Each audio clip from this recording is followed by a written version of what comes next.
Olá pessoal, meus cumprimentos a todos e todas, aqui professor Jonathan, e dando continuidade aos nossos estudos de acionamentos hidráulicos e pneumáticos, após um período de recesso, nós faremos uma revisão para melhor posicionamento do conteúdo que ora ministramos na disciplina, ok? Esta aqui é a tela do Classroom, uma tela já conhecida de vocês, que com certeza vocês acessam com boa frequência para buscar material específico de estudo da disciplina, ok? Eu vou aqui então para a apostila que a gente vem construindo, as notas de aula, e a partir desta vamos fazer as considerações de revisão, ok? Muito bem, então vamos responder a seguinte pergunta: o que nós estudamos até agora em acionamentos hidráulicos e pneumáticos? O que foi que nós já estudamos? Ok?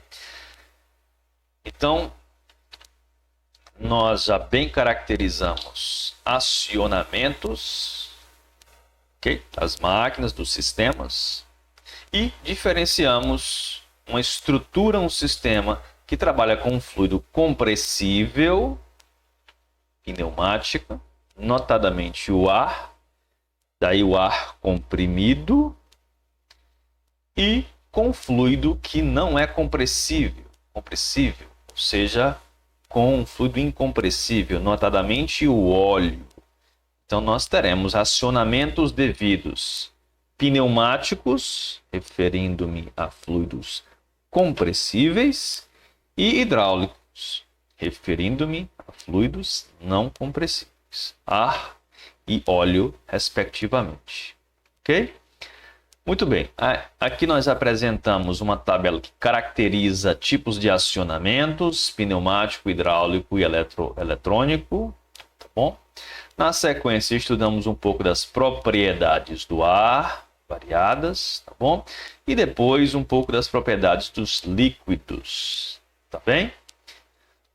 Na sequência, após isto, nós estudamos técnicas de acionamentos, por exemplo, uma técnica que é pneumática, eletropneumática, e agora um acionamento via controlador lógico programável, via CLP.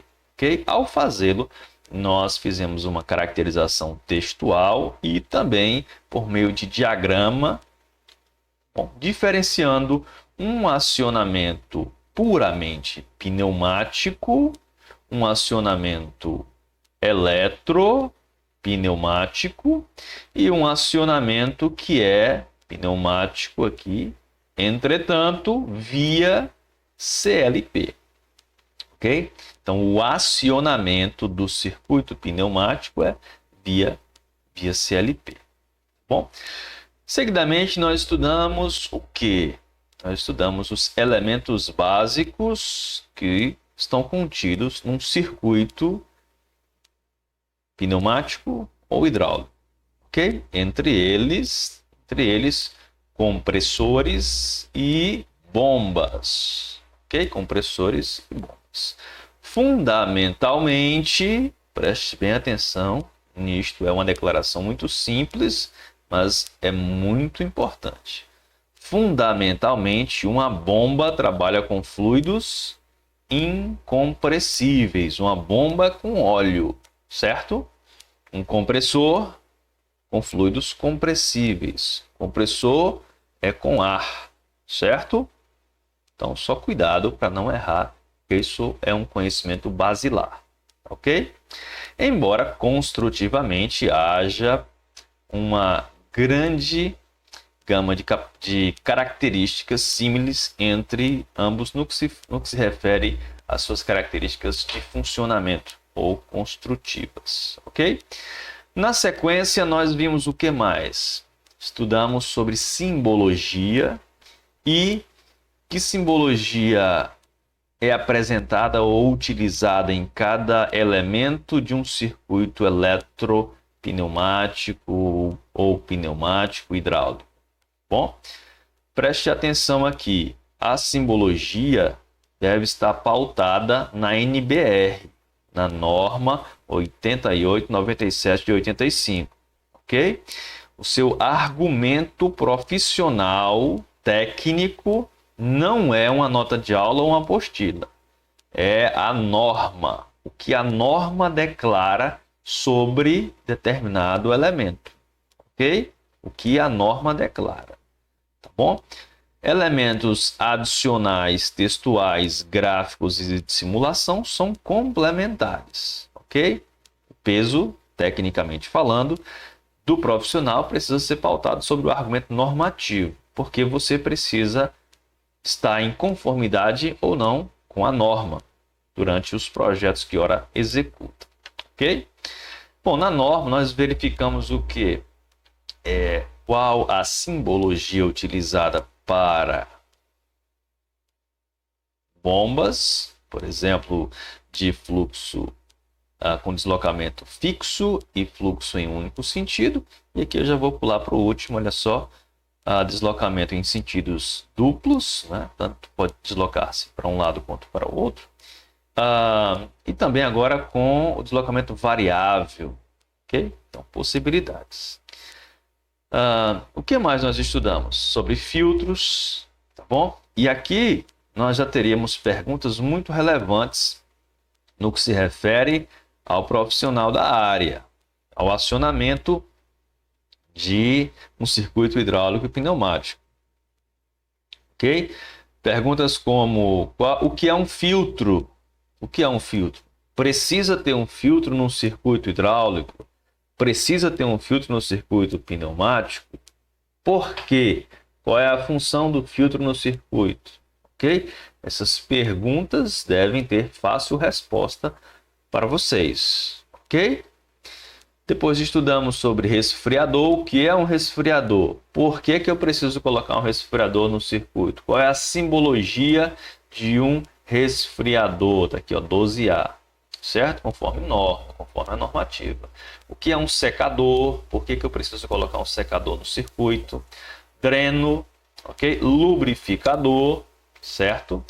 O que é um regulador de pressão? O que é um regulador de pressão no circuito?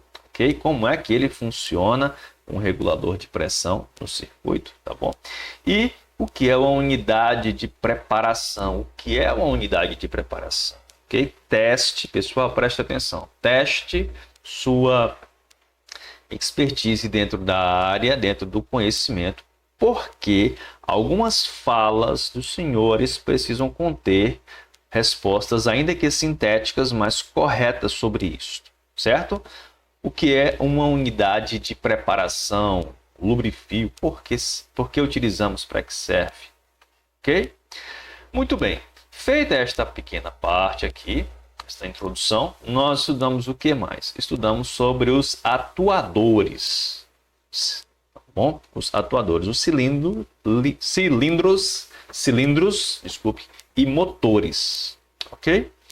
E aí nós vimos na sequência cilindros de simples efeito, de duplo efeito, cilindros de haste dupla, sem haste, com amortecimento variável, cilindro duplex geminado, duplex contínuo, cilindro telescópico, cilindro de impacto e na sequência motores, né, pneumáticos e hidráulicos, ok? Muito bem. Dito isto, nós apresentamos também uma métrica de cálculo de força e de consumo de ar, por exemplo, em cilindros de duplo efeito, de haste dupla, ok? E aqui a parte de forças. Bem simples, é uma matemática muito simples, muito clara para os senhores, não é? Ok? Bem simples mesmo, ok? Bom, depois foi apresentado o conteúdo sequencial sobre atuadores rotativos, ok? Aqui, e também a parte de conversores hidráulicos e pneumáticos aqui exemplificado entre eles, tá bom? Na sequência, começamos a trabalhar sobre as válvulas. E aqui já um dos pontos muito importantes do nosso curso, porque nós precisamos atentar para a caracterização, distinção e aplicação das válvulas para então definir um método específico de acionamento dentro do circuito, dentro do sistema. Ok? Em relação às válvulas, nós aprendemos que elas são caracterizadas conforme a controladoras de direção, de fluxo de pressão e de bloqueio. E nas controladoras de direção, ou válvulas controladoras de direção, vocês têm notadamente a declaração pelo número de posições e o número de vias, ok? Então, memorizar muito bem. Escolhe um dos quadrados, a quantidade de quadrados representa a quantidade de posições de uma válvula, ok? E escolhe apenas um dos quadrados e observa quantas linhas verticais interceptam, ok? Essas linhas horizontais do quadrado, tá bom? Então, neste caso aqui, ó, eu escolheria aqui, ó, este primeiro quadrado e observaria 1, 2, 3. Então, eu teria uma válvula de quantas vias? 1, 2, 3 vias. E quantas posições? Uma posição, 2, 3. Portanto, esta é uma válvula 3 por 3, 3 vias e 3 posições. Perceba que primeiro eu menciono o número de vias, depois o número de posições. É uma válvula 3 vias. 3 vias e 3 posições. Ok? Muito bem. Então, na sequência, apresentamos modelos variados de válvulas. É importante que vocês conheçam estes modelos, já tenham tido um contato com eles, tá bom? Está aqui a literatura para isto. Porque no dia que vocês estiverem fazendo um projeto e chamarem o representante de vendas da empresa que fabrica as válvulas, a primeira pergunta que o representante vai fazer é: você quer a válvula para acionar o quê? Quantas vias, quantas posições é a válvula? Primeira pergunta é esta. Depois ele vai perguntar algo sobre o tipo de acionamento da válvula, ok? É um acionamento do tipo botão, alavanca, pedal, mecânico, hidráulico, pneumático, elétrico, ok? E, para tanto, nós caracterizamos bem acionamentos musculares, pressão, mecânico, elétrico, ok? E aqui vimos válvulas diversas, não é? Então, atenção, neste momento aqui já é muito importante, imprescindível, que os senhores consigam olhar para uma válvula deste tipo aqui, ó, e fazer a correta identificação desta válvula. Esta válvula tem quantas posições? Aqui, ó, linha 2, coluna 2, né? Quantas posições? Quantas vias? Como é o acionamento? Pessoal, atenção, o acionamento é representado do lado esquerdo da válvula. O retorno é representado do lado direito, ok? Então, você diz assim, ó, acionamento por, retorno por. O que é isto aqui? Não lembro. Então, você volta aqui, olha só, e está aqui, ó, por gatilho, ok? Só tem esses dois aqui, ó, rolete ou gatilho. O que você vai memorizar? E, né, o gatilho tem aqui essa inclinação aqui, saindo do seu eixo longitudinal. Pronto, isso aqui é um gatilho, tá bom? Porque tem uma mola aqui para fazê-lo retornar. E aqui outra sequência de válvulas apresentadas, tá bom? Eu deixo como exercício para que vocês observem cada uma delas e tentem identificar corretamente, ok? Se nós estivéssemos claramente numa avaliação, seria um objeto de avaliação clássico, né? Bem simples. Identifique corretamente e completamente a válvula a seguir. Seria algo desse tipo, ok?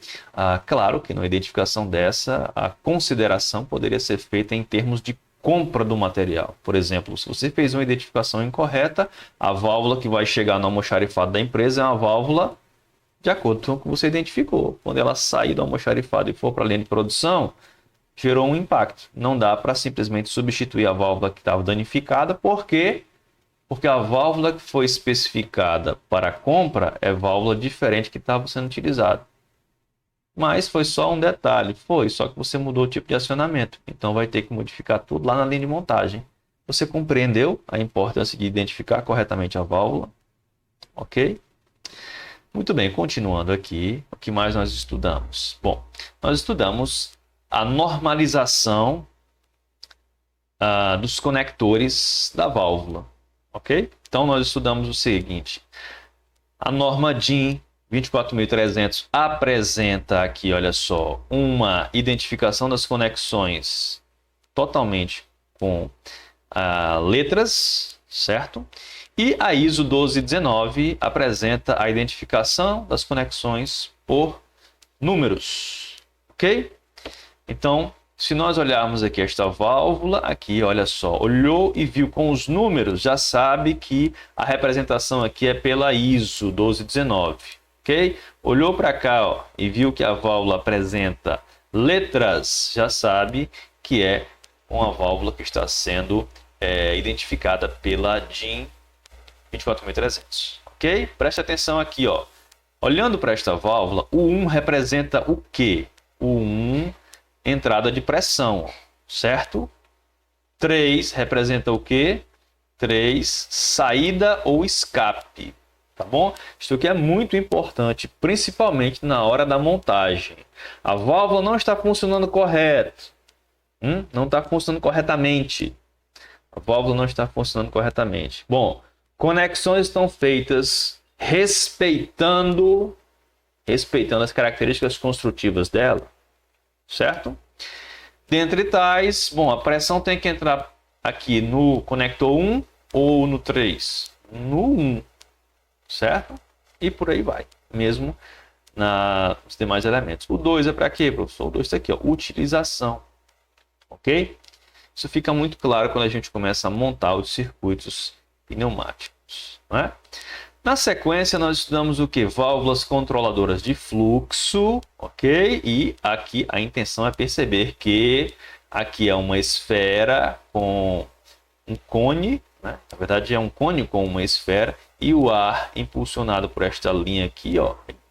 Na verdade, ele sendo transmitido por esta linha, passa por este canal aqui e faz uma vedação, de tal forma que a esfera é pressionada contra o cone e o ar para de fluir por aqui.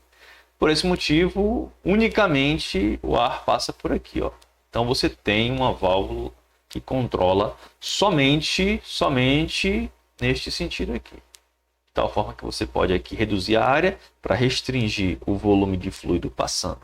E por que ela não controla no outro sentido? Bom, por este motivo aqui, quando o ar estiver voltando por aqui, ele tem este caminho, que tem sua restringência clássica, e também tem outro caminho aqui, ó, uma outra opção, de tal forma que agora ele empurra a esfera, afastando-a do cone, e, portanto, gerando uma outra área para a saída de ar. Por esse motivo, disse que aqui é o controle de ar ou de fluxo unidirecional.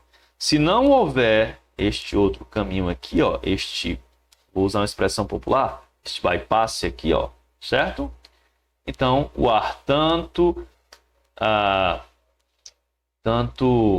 em uma direção quanto em outra tem que passar pelo mesmo orifício, ok? Pelo mesmo canal, que tem sua restringência.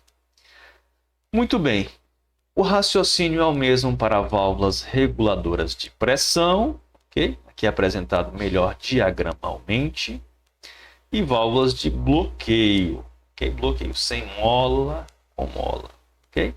Aqui nós temos também válvulas alternadoras, ok? O nosso conceito de ou dentro da linguagem binária. E aqui uma válvula de simultaneidade e o nosso conceito de I dentro da linguagem binária, ok? Válvula de escape rápido e no elemento sequência nós trabalhamos sobre os sensores, ok? Então aqui, ó, uma representação genérica de sensores, tá bom? E no que se refere à simbologia elétrica, alguns de vocês já estão bem familiarizados com estas, ok? Mas cabe uma boa revisão aqui. Um acionamento elétrico de um contato normalmente aberto, com retenção, sem retenção, ok? Chave com retenção, tipo trava, tipo impulso, ok? Bobina eletromagnética, um relé, bom? E o restante já conhecido nosso, Não é? Aqui, dentro da nossa linguagem de CLP, a simbologia utilizada para um contato normalmente aberto e um contato normalmente fechado. Tá bom? E, por fim, nós trabalhamos culminando a parte da disciplina, nesta etapa inicial, os conceitos com estruturas de circuitos. Né? Então, olhando este circuito aqui, nós já conseguimos apreciar uma certa complexidade do acionamento, de tal forma que nós podemos trabalhar sobre ele e melhorá-lo. Né? Okay? Ou minimamente entendê-lo, pessoal. Preste atenção que nas indústrias existem máquinas que estão realizando acionamentos e alguns dos circuitos não têm diagramação, não tem manual, ok? Então, quando vocês estiverem trabalhando, estagiando, uma boa atividade introdutória é pedir a orientação ou autorização do seu gestor para produzir um material de manual da máquina. Como é que essa máquina funciona? Essa máquina tem manual, tem literatura atualizada, aí você faz esse manual rapidamente, utiliza a ferramenta que nós também apresentamos aqui na disciplina e já tem claramente máquina 1 do pátio 2, já tem ali a diagramação de como ela funciona, né? E também agrega valor para você profissionalmente lá na empresa, né? Muito bem, aqui tem a explicação, especificamente, se fosse uma avaliação, preste atenção na dica, né?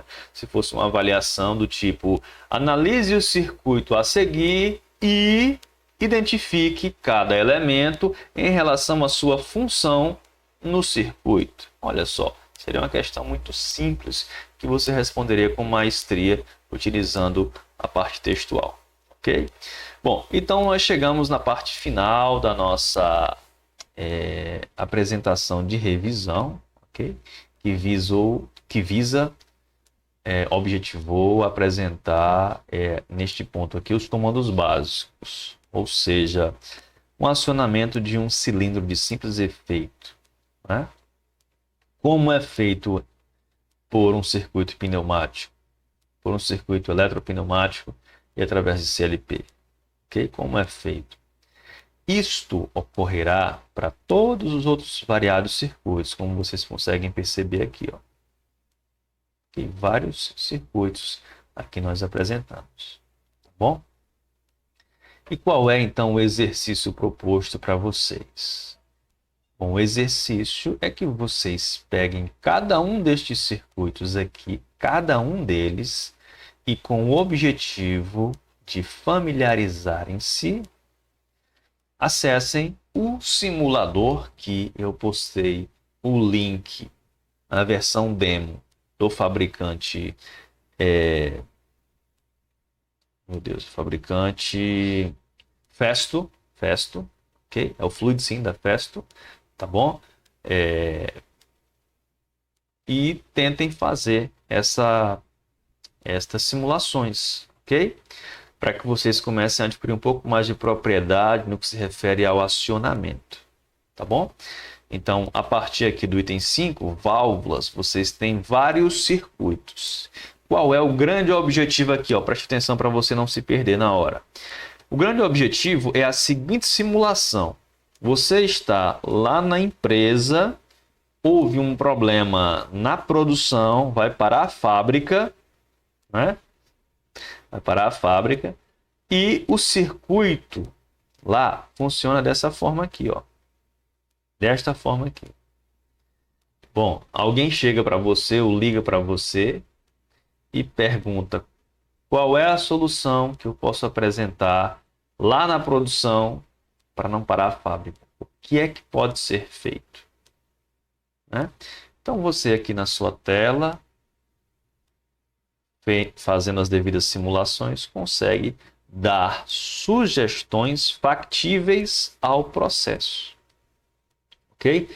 Em outras palavras, quero que vocês pensem em mais de uma maneira de realizar o mesmo acionamento, de tal forma que vão treinando mentalmente para situações, problemas reais do universo da engenharia e dos projetos em campo. Ok? Muito bem. Dito isto, nós devemos caminhar para a parte do simulador. Então,